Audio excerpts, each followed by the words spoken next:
Cash is about to be history, and credit cards and debit cards are next on the extinction list because money is changing, and in this video I'm going to be talking about the future of money. What's up everybody, I am Jaspreet Singh from theminoritymindset.com, where money minds rethink rich. People have always been really hesitant and reluctant to change. This has been going on for centuries. I mean, even back in the 19th century when textile mills first started coming out, all the skilled artisans and the textile workers became very angry because their jobs were being taken away by machines.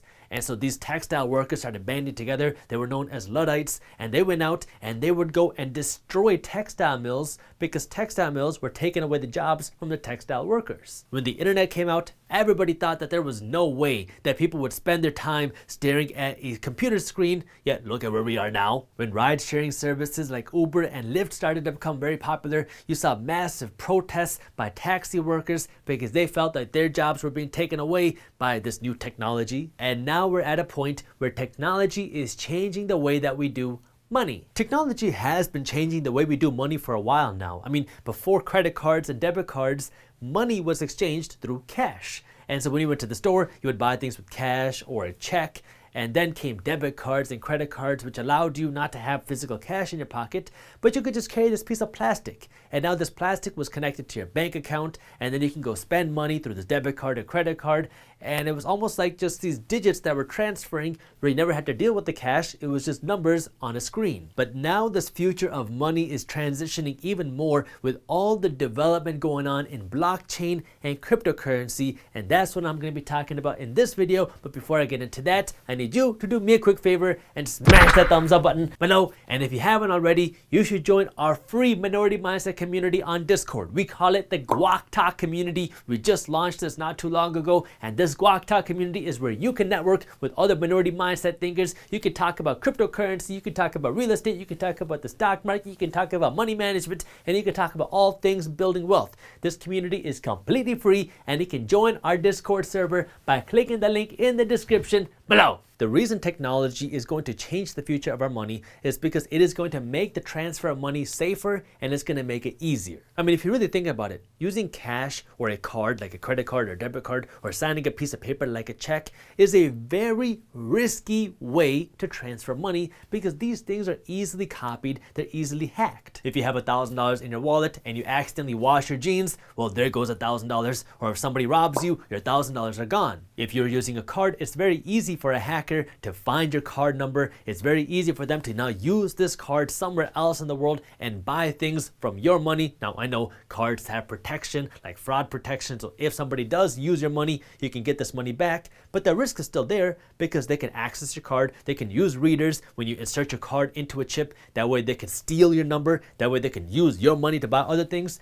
And signing a piece of paper to transfer money is one of the riskiest things you can do because it's so easy to forge a signature. And so when we're talking about wiring money or writing a check, and the signature is the only source of verification, that is one of the worst things that you can do to verify if this person actually wants to send this money. This is where technology comes into play because technology has many layers of security which go way beyond just your signature. For example, if you use Apple Pay, in order for you to use it, it looks at your Face ID or your fingerprint. And so now for somebody to use your money through Apple Pay or through this technology, then they're going to either have to have you with them physically so they can see your face, or they're going to have your fingerprint. That's a lot harder than just forging your signature. And if we're really talking about digital money, your money is going to know where you are, because your money is going to be linked with you in some way. Maybe it's going to be attached to your phone, or maybe it's going to be attached to you personally. I mean, this is the future.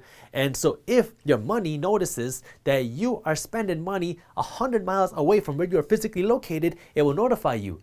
Hey, somebody's trying to spend your money. Even though it might be significantly harder to hack, it will still let you know, hey, you are not here and somebody's trying to spend this money. Is this you, or what's going on? And then you can deny it right there. And companies right now are working to increase this level of security through more technology. Like some companies are working to identify you through your heartbeat patterns and through your breathing patterns. And these are things that are even more difficult to copy and mock. And so for somebody now to use your money is going to be extremely difficult because you are unique in your heart regulations and your breathing patterns. And if it knows where you're located, people will not be able to steal your money the way they can right now with your cash or your debit card or your checks. So when we're talking about the future of money, carrying physical money, whether it's in the form of cash or cards, is going to be old historical news, and your grandkids are going to ask you what it was like to carry money with you and carry credit cards with you, because that's something that the future generations are never going to have to do. You're already seeing credit card companies start to adapt to this, because you're already seeing things like Apple Pay, but also you're seeing merchants that if there is a potentially fraudulent transaction, credit card companies will give you a one-time code or a verification code or a merchant code where you have to put in this number. That way you can verify that you're making this transaction. This is not something that happens through a physical card. This is something that happens through technology digitally. Does this mean that it's going to be impossible for someone to hack your digital money? No, hackers are going to get smarter too, and this is where you're going to see advancements with technology on both sides. Like you're going to see physical wallets, where now you're already seeing there's a cryptocurrency where you can take your money and pull it out of the internet by putting it into a physical wallet, and now you can store this somewhere safe. That way, if you want to protect yourself more or your wallet more in the cloud, you can move it away from the cloud into something physical. But let's also talk about the convenience of digital money, because this is also going to be a driving factor for digital money over the next decade. So I live in the United States, and I had to hire some vendors from Canada, and because of the pandemic, they were not able to do the work, so they had to send me the money back. And this was such a difficult transaction, because first, we deal with the US dollar in the United States, and in Canada, they deal with the Canadian dollar. And so it's not a one-to-one dollar. The United States has a stronger dollar than the Canadian dollar, and this fluctuates with time. Now, for me to send this money to Canada, there's a few ways for me to do that. I wired the money to them. So I had to go to my bank, I had to talk to my bank teller, I had to sign a piece of paper, I had to sit there for like half an hour, and I had to pay like $20 or $30 or something like that to get my money wired from my bank account to Canada. Now, they had this money for a little while, they couldn't do the services, and so they had to give me the money back. They had issues trying to wire this money back to me, and so we had to now go through PayPal to get this money back, and PayPal held the money for a certain amount of time because they were trying to verify to make sure that there was no fraudulent transactions going on here, and so it was a huge mess. I had to pay a lot of fees to transfer my money there. I lost more money on fees when the money came back here, and it took forever for this money to get transferred. And that doesn't even change the fact that the amount of money I gave was different than the amount of money that I got, because our currencies changed over the last few months. This is what cryptocurrency is trying to change, because cryptocurrency is trying to create a decentralized worldwide digital currency where now you have a currency that can go across all borders, so you don't got to worry about conversion rates, and it's super easy to transfer. Because if I want to transfer some cryptocurrency to you, I can just get your address, send it to you, and you can send it back to me if you ever wanted to. When you do that, now you don't have to deal with so many big financial institutions. You can deal with individual people, and you can transfer money from people to people instead of going through a bank and having this bank work with other institutions and having to go through all of this and have all of your information disclosed through there. You can work directly with a person, find their address, and just send it to them. The thing that makes cryptocurrency so interesting is the user ability to use and promote cryptocurrency. Because let's talk about Facebook for a minute. Back when I was in high school, I remember Facebook was just starting to become popular, and I remember I was on the football team, and some of the guys were talking about this Facebook thing. It might have been MySpace, but I think it was Facebook, but they were talking about this Facebook thing, and they were like, hey, have you heard of this Facebook thing? You should get on Facebook. And so they were recommending Facebook to their other friends, and when you recommend Facebook to another friend, what do you get? Well, now you have another friend on Facebook, right? And so when people recommend social apps like Facebook and Instagram and TikTok, what you're doing is you're promoting these apps, and you have more networks within that app. With cryptocurrency, it's a little bit different, because now when someone uses Bitcoin or Ethereum or whatever cryptocurrency you want to talk about, and they like it, then what you can do is you can tell your friends, hey, have you bought Bitcoin? Hey, have you started using Ethereum? Now, when your friends come onto cryptocurrency, what are you doing? You're having other users come into cryptocurrency, but you also have other buyers coming into this cryptocurrency. And when you have other buyers coming into cryptocurrency, you're effectively making more money, because now your currency becomes more valuable because you have more people that want to buy it. Remember supply and demand? When you have more buyers than sellers, the price of this asset goes up. And so cryptocurrency creates this natural affiliate system where people are going to want to promote it and recommend it to their friends, because when somebody owns a cryptocurrency and they recommend their friends to use it, their friends will come onto it. Now they'll want to buy it too, and that will naturally push the price of the cryptocurrency up, so you get paid to refer your friends to this cryptocurrency, because when more friends come onto it, more people buy it, and now the price of your asset goes up. So you're the one making money by promoting it. With Facebook, you weren't making money, you were making Facebook money. With cryptocurrency, when you own it and you tell your friends to own it, now you're making money because you have more buyers coming into the cryptocurrency. This is where you're probably going to start to see a lot of different communities and cryptocurrencies created around different communities, because you're going to see influencers create their own cryptocurrency, and then they would give this cryptocurrency or sell it to their audience, and then their audience, if they want to support this influencer, is now going to want to buy in, and they're going to want to recommend their friends. Not only does it help the influencer, but it also helps this cryptocurrency become more valuable because more people are going to want to come in. So you created this natural affiliate network, because when people are using your cryptocurrency and they like it, they're going to want to tell their friends, because not only do they like this thing, they like the influencer, but they want to make more money, because if more people buy in, the value of this cryptocurrency goes up. And so you're going to see a lot of different communities tokenize what they do by creating cryptocurrencies around their community. The value of that is you'll be able to use these currencies as actual cash, because now you might be able to buy products, classes, or clothing, or access to certain events through this cryptocurrency. And if you have a certain amount of cryptocurrency, you might get bigger discounts. And so now you're building this kind of natural affiliate network where not only are you going to want to promote this to your friends, but you're going to make more money, which will allow you to buy more things from this person or this influencer or this community, because this cryptocurrency has allowed you to do that. Pretty much everybody who was born after the year 2000 learned to type before they learned to write. This is the digital generation. All they know is how things work behind a computer screen and a phone screen. Now, you can hate this or you can understand what's going on, right? The next generation is completely digital, and so they live their lives digitally. When I was young, when I wanted to be cool, I would go to the store and I would buy Dragon Ball Z cards. Some people bought Pokemon cards. I was a fan of Dragon Ball Z, so I would buy these cards. The value of these Dragon Ball Z cards were, whatever you would make of it. If I got a really cool card, it would be very valuable to me, and somebody else who's also a fan of Dragon Ball Z cards would probably be willing to pay me a lot of money for that card. Right? And so it's the value that somebody has in it, somebody believes in it. And I used to love Dragon Ball Z cards. But the next generation is a little bit different, because the next generation does everything online. And so what they find valuable is things that are digital. You're already seeing this happen. You have games like Fortnite, which is a free game, which is making billions of dollars a year, because people are able to make in-app purchases. They're able to customize their character. They're able to buy special clothes and special hairdos and special weapons, which make you look cool in the digital world, but they don't do anything in the real world. But people love the digital world, and they want to show off what's going on in the digital world to their other friends digitally.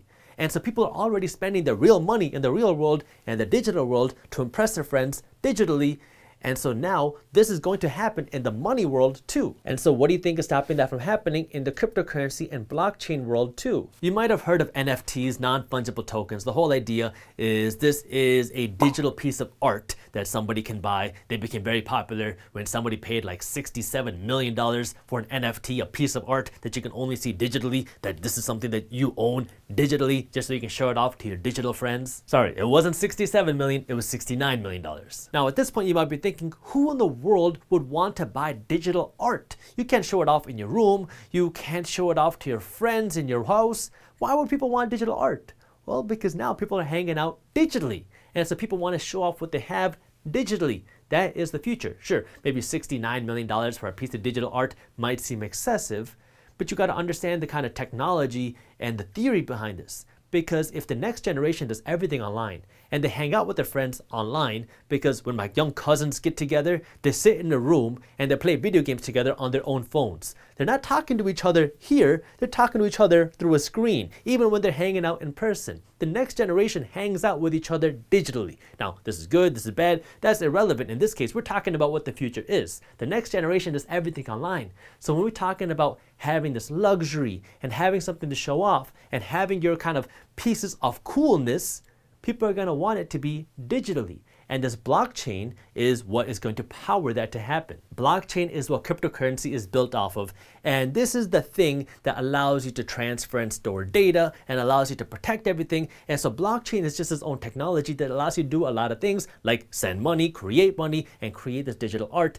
because it allows you to create something that you own, like money or art. And the thing that makes blockchain and cryptocurrency so interesting is kind of the creativity and the number of opportunities that you have with it. For example, student loans are a major issue right now. If you want to go to college and you don't have a ton of money or you don't have rich parents, you're going to have to go into debt to have money to go to college. Well, blockchain can change that. Because what blockchain can do is it can tokenize your personal earnings. And now what you can say is, yeah, I'll come to your university, and instead of me going into debt to go fund my college degree, what I'll do is I'll tokenize my earnings and I will give you, the university, 1% of my future earnings. Now what you're doing is you're incentivizing the university to actually make you money, because now the more money you make, the more money the university makes. But you also don't have to go into all this debt to fund this degree. You're just going to pay them a piece of whatever you earn. So you can tokenize yourself, you can tokenize your earnings, and you can distribute it, like for your college degree, you can give them 1% or something like that, where now you don't have to worry about trying to find the money to do this. You can tokenize the future earnings. Now this is where I want you to be a little bit cautious, because the last thing I want you to do is think, oh, cryptocurrency is the future. So you take all of your cash and you just go dump it into cryptocurrency because you're hoping that it's going to be the reason why you get rich quick. There's more to it than that. Cryptocurrency and blockchain have the ability to completely disrupt the way we do money. That is a fact. Now, there's a lot of uncertainty between now and when that actually happens. And so you have a lot of people that are buying up cryptocurrency, speculating, hoping to make quick profits, because you have a lot of people that are buying Bitcoin and Ethereum and Dogecoin because they just want to make a quick buck. You're finding these cryptocurrencies, you're buying them, you're selling them, you're buying them, you're selling them. And so people are just trying to do this to make a lot of money quickly. But the application of blockchain and cryptocurrency is a little bit different. Depending on what's going on in the world and depending on what people feel about cryptocurrency, you can see wild swings in the cryptocurrency market, because people are looking at cryptocurrency as a way to get rich quick. I mean, this is the reality. People are looking at cryptocurrency as something that can never come down, and so people are leveraging up their bets, hoping to make a lot of money quickly. Now, this is creating a lot of volatility in the cryptocurrency market, and yes, you could see a cryptocurrency crash if people stop buying in, but there's still a lot of underlying value and potential in the future with blockchain, and that's what I want you to pay attention to, because you have a lot of traders right now just trying to get rich quick with cryptocurrency. But what I'm talking about is the long-term potential of cryptocurrency and blockchain, because blockchain can change a lot more than just the way you go shopping on Amazon. This is one of those things where we're going through a massive transition period right now, and we're going to see a lot of roadblocks. You're going to see banks oppose it. You're going to see governments oppose it. It is not going to be an easy transition, because anytime you see change, you're going to see opposition. But there is a lot of potential to change the way that we do things, money, and transactions through cryptocurrency and blockchain. And so you want to understand what's going on. That way you can be on the cutting edge and be on the winning side of things, instead of just being the person that is reacting and being on the losing side of things. Does that mean that you're going to see crypto prices shoot up like this? No. Absolutely not. It is a very volatile investment because you have a lot of traders emotionally involved. What I'm saying is you have a lot of future with cryptocurrency and blockchain. And so you got to understand what's going on, and you got to understand how this is going to change our economy. And that's where you got to make your investment decisions accordingly. I mean, just look at what happened after the 2000 and 2001 dot-com crash.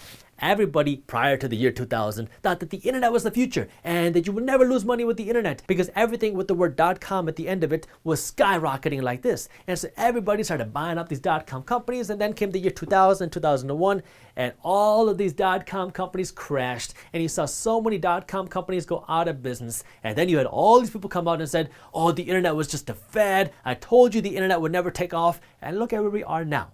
And so this is where you have to be smart and understand that there's a lot of emotion in things. And yes, you could see things come down. You could also see things go up wildly like this. And so you just got to be smart and understand what is going on. That way you can make smart decisions with your money and your wealth. If you enjoyed this video, here are some things that you need to know in order to build wealth. And while you're at it, download our free money management PDF. And as always, keep hustling. And now I was learning that you can make money without having to physically go to work, and you can make a lot of money without even being a doctor. So for all you uncles and aunties watching this, yes,